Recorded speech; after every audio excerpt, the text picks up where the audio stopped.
This ShowMe is the beginning of the process of learning to do the FOIL method backward. We're going to focus on a particular subset of what we call quadratic trinomials. We're going to focus on the subset where the leading coefficient, the number in front of x squared, is 1. If you look on the screen, you see x squared plus bx plus c. Everything we work with in this section is going to look like that. I'm not promising that b and c will always be positive, mind you, but all polynomials are sums. If the number in front of a particular term happens to be negative, it might look like we're subtracting. But remember, when you're subtracting, you're adding the opposite.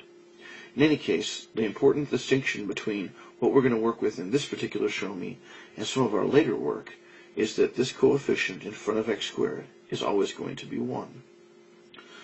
I'm going to do this a little bit differently from how the textbook in my course does it, so my students may have a little confusion at first. But trust me, I think that doing it this way will reduce some confusion later on in the unit, some confusion that can be far more frustrating than the confusion you'll experience here. I think it's easier to have this confusion now. Having said that, the process isn't all that different, and certainly the thought process is going to be very similar to what's modeled in the book. So there'll be some commonalities, but the work that I'll be showing will look different. The work that I'm showing here is the work that I expect my students to show in their homework in class. The crucial question to be asked when we're trying to factor a quadratic trinomial is this. We have to ask the question, what numbers multiply to 12 and add up to 8? Where does that question come from? Think back to the FOIL method. In the FOIL method, we take two binomials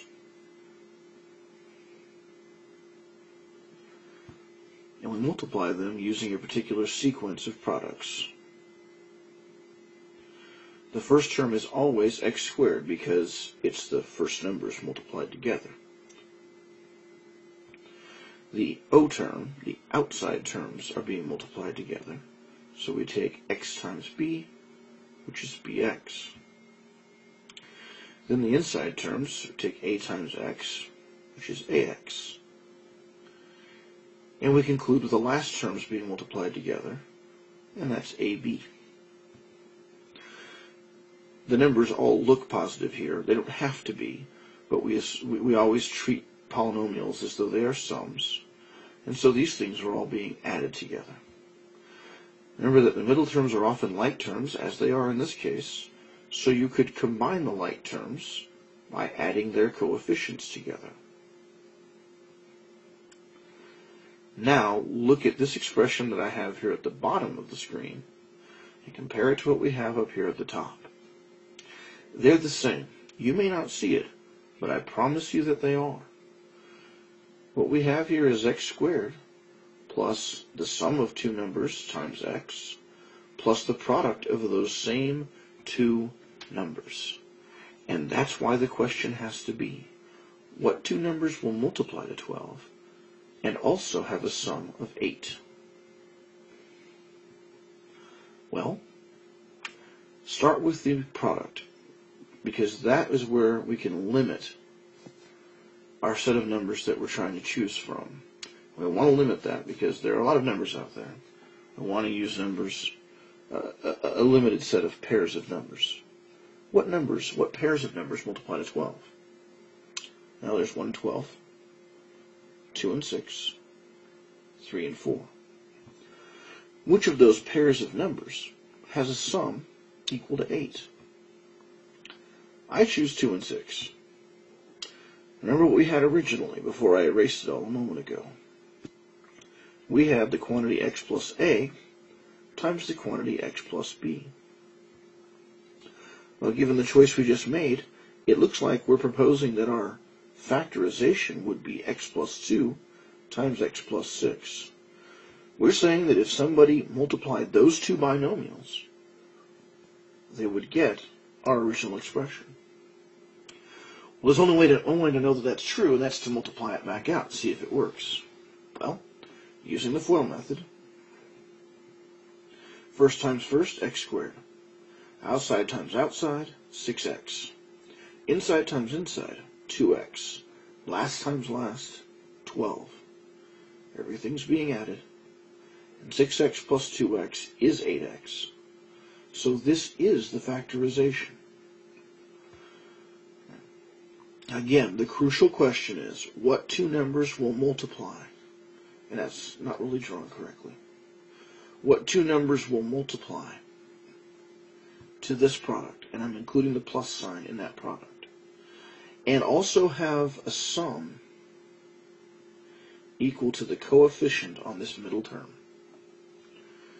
Once you've answered that question, for this particular type of quadratic trinomial, the type where 1 is in front of x squared, you're there. It is that simple. And if you're good at factoring those numbers, and if you're good at recognizing the ones that have the correct sum, this becomes a fairly easy and quick process for quadratic trinomials of this type. Now, this is the way I want the work to look in my classes. This is the way I want everyone who's trying to learn this from me to think about it. Now that we've identified that 2 and 6 are those two numbers, I want us to think in terms of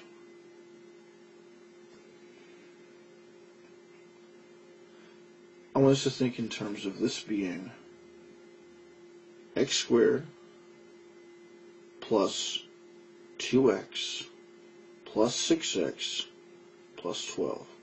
So once you've identified that you're going to break this up into 2 and 6, I want this to be the next line of work that we show. Then, I want you to factor the first two numbers as though they are a separate expression, and the last two numbers as though they are a separate expression. Well, what do x squared and 2x both have in common? What's their GCF? It's x. They both have x. X squared divided by x is x. 2x divided by x is 2. What does 6x and 12 have in common? They both have 6. 6x divided by 6 is x, and 12 divided by 6 is 2. Notice that now we have two terms. Each of them has x plus 2. Factor that out. What's left? X plus 6. I want us to write it this way. And the reason is, these problems are pretty easy in this section, because this number in front of x squared is 1. But it's not always going to be 1. And when it's not, the methodology I'm showing here will actually make the problems much easier. I want you to use the same identification process I showed on the previous screen. What numbers multiply to 12 and have a sum of 8? Then I want you to break the middle term up into those two numbers times x, right here. Then I want you to factor the first two and the last two separately. Identify what their common factor is. In this case, it was x plus 2. Put it first, and put the remaining information in the second factor. You're still going to get the same answer, but the work is going to look a little different. This can be confusing at first, but I'm asking you to do it because it will make it much easier when this first number is not 1. As John Wooden said, the best way to learn anything is repetition, repetition, repetition, repetition. Or maybe that was the keys to learning, are repetition, and so on. It drives the point home in two different dimensions, of course, by being repetitive. So we're going to repeat this a few times. The key question: what numbers multiply to 21 and have a sum of 22? I like the first pair of numbers that pops into my head, which is 1 and 21. Those have a sum of 22. Let's use that. 22x is actually 1x plus 21x. The first two terms in our new expression have x in common. If you factor x out, you get x plus 1. X squared divided by x is x, and 1x divided by x is 1. In our third and fourth terms, they have 21 in common. 21x divided by 21 is x, and 21 divided by 21 is 1. These two terms now have x plus 1 in common. Factor it out. What's left? X plus 21.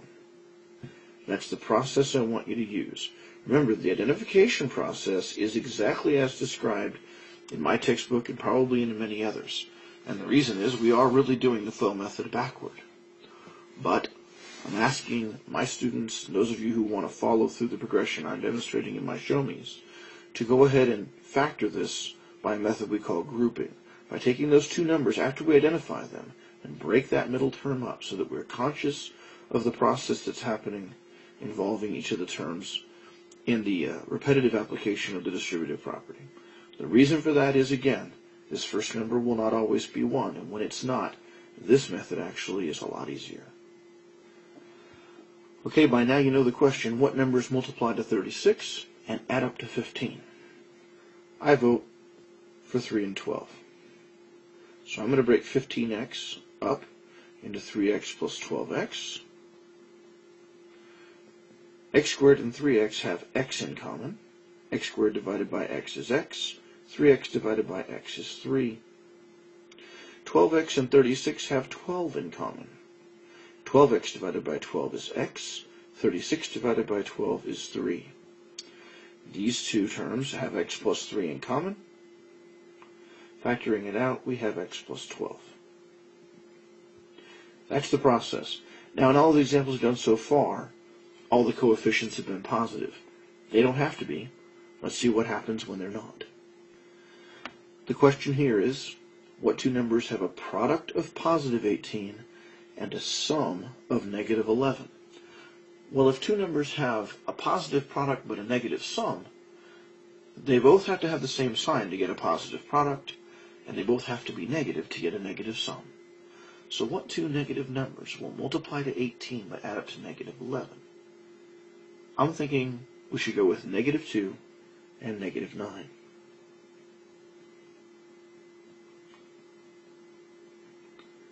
Well, these first two terms have x in common. X squared divided by x is x. Negative 2x divided by x is negative 2.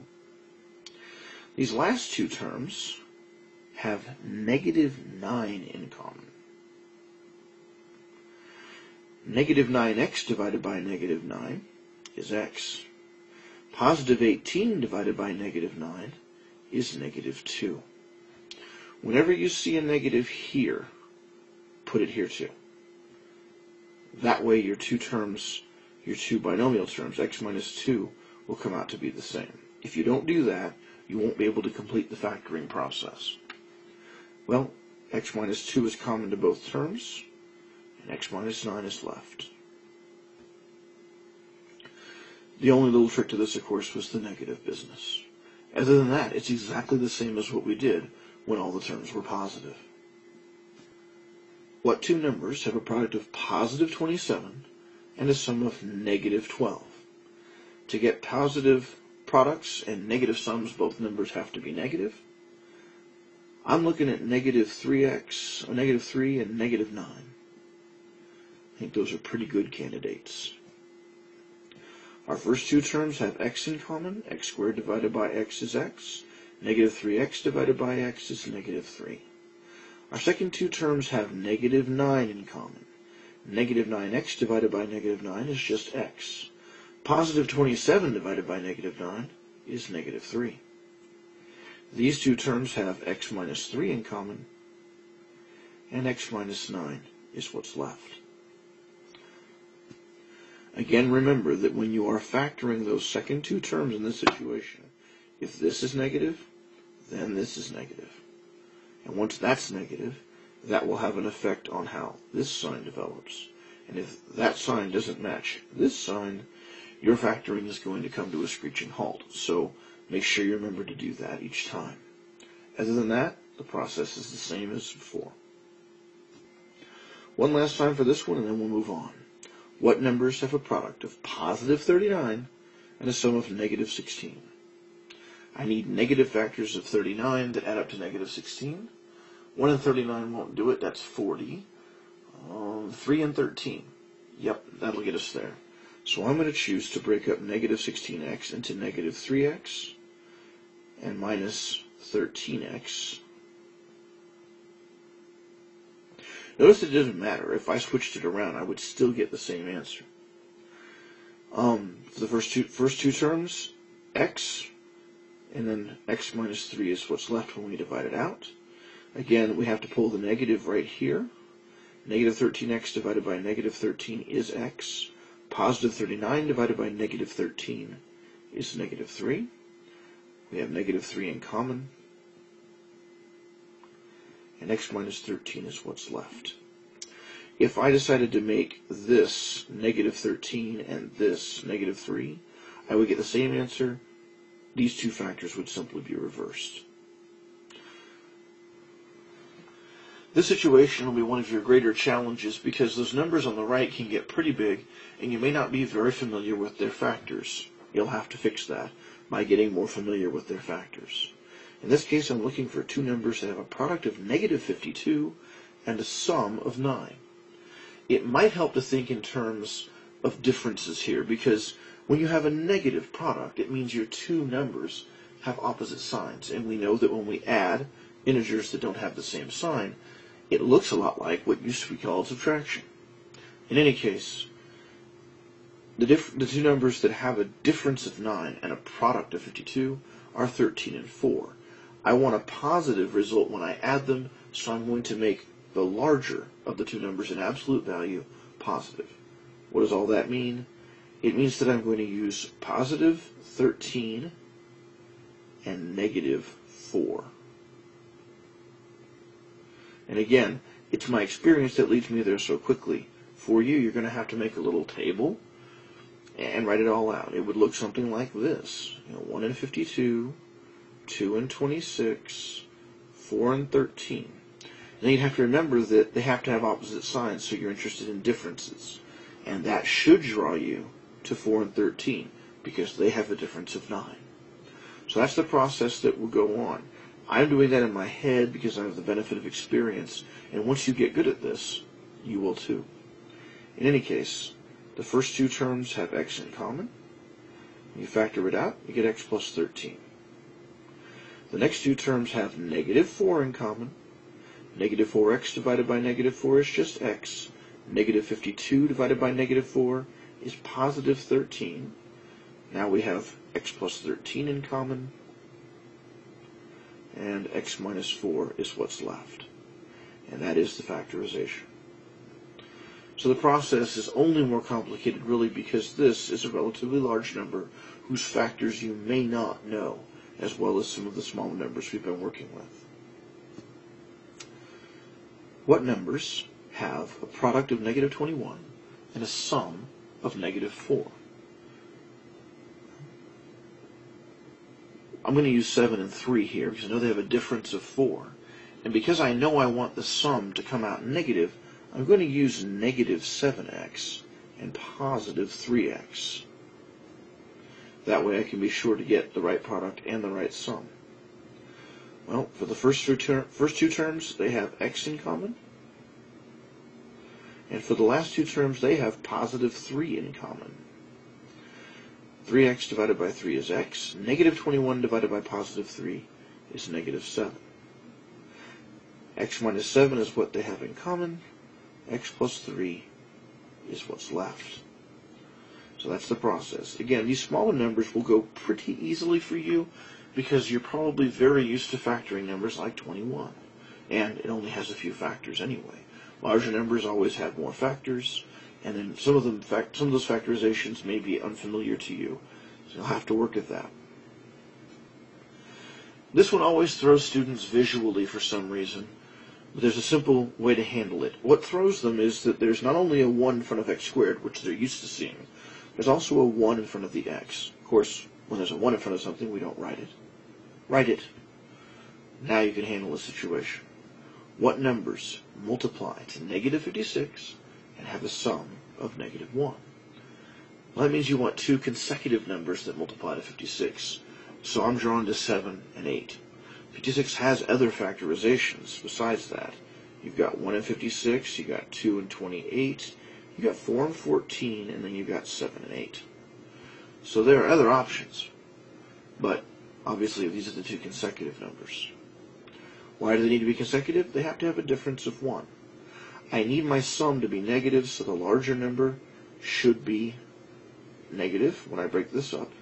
So I'll have x squared minus 8x plus 7x minus 56. The first two terms have x in common. I have x minus 8 left over. The last two terms have 7 in common. 7x divided by 7 is x, and negative 56 divided by 7 is negative 8. Negative x minus 8 is what they have in common now, and the other numbers form the binomial x plus 7, and now it's factored. Just a few more examples to get you started. You really can't have enough examples to help you on assignments like the one you're about to do. Some courses and teachers don't do the best job of reminding you of this, but polynomials don't have to be in only one variable. They can be in two variables. Here's an example of such a situation. Surprisingly, the questions you ask aren't that different. It's just what you end up writing that changes. The question is still, what numbers multiply to 56 and have a sum? You know, it'd be nice if I'd picked the number I actually mean to use. I don't want to do this over again. I meant to use 32 here. Try to pick up the pace a little bit here. Okay, what numbers multiply to 32 and have a sum of 12? Now, I hope you hit on 4 and 8. I did. So we'll rewrite this as x squared plus 4xy plus 8xy plus 32y squared. Notice that the y's really don't change anything about the process. We just have to carry them along and write them. What do the first two terms have in common? X. Factor it out. X squared divided by x is x. 4xy divided by x is 4y.